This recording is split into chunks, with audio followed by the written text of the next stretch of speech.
Obrigado, senhora presidente, senhoras e senhores vereadores. Parabéns à minha colega vereadora Rose pelos pedidos de informações, mas ao mesmo tempo, de uma forma respeitosa a todos os meus colegas nobres pares aqui desta casa, a gente poder também fazer uma reflexão, né, de não haver um populismo político e uma falta de memória.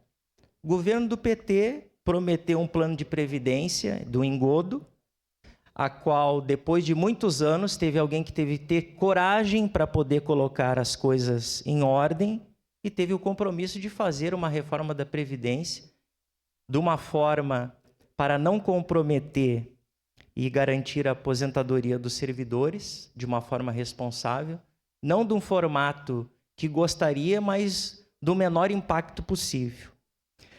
Um outro governo que se tem como prometido, que foi um governo bom, enfim, deixou uma UPA na Zona Norte fechada há 300 anos, ninguém tomava coragem de poder colocar ela em funcionamento, né? E aí teve que ter alguém que teve que ter a coragem de poder fazer uma UPA da Zona Norte em funcionamento, porque pensa comigo, a dificuldade que é a saúde de todas as gestões que aqui passaram, e nenhum governo resolveu. A mesma coisa a educação. Aí você imagina se hoje nós não tivéssemos uma UPA da Zona Norte, tá? A ponto de que não venha a reeleição. Outra situação foi a promessa lá do Planalto, da rótula, que muitos prometiam e nenhum executava e colocavam em prática. Depois, só uma obra... Vereador, seu tempo para aqui. Não, eu não estou entendendo. O pedido de informações é sobre saúde ou sobre os alagamentos? Não. É sobre saúde ou é sobre os alagamentos? Não. Só estou pedindo para a gente se deter o tema.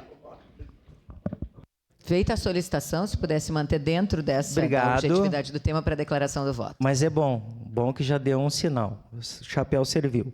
Depois, a obra lá da rótula do Risso, que muitos também prometiram, conquistado, junto em parceria com essa casa, e a obra foi colocada em prática, infelizmente, a empresa, então as duas desistiram. Mas estarei votando favorável, mas é importante a gente nunca esquecer e ter lembrança daqueles que diziam que era tudo bem, mas nada fez. Muito obrigado. Votarei favorável.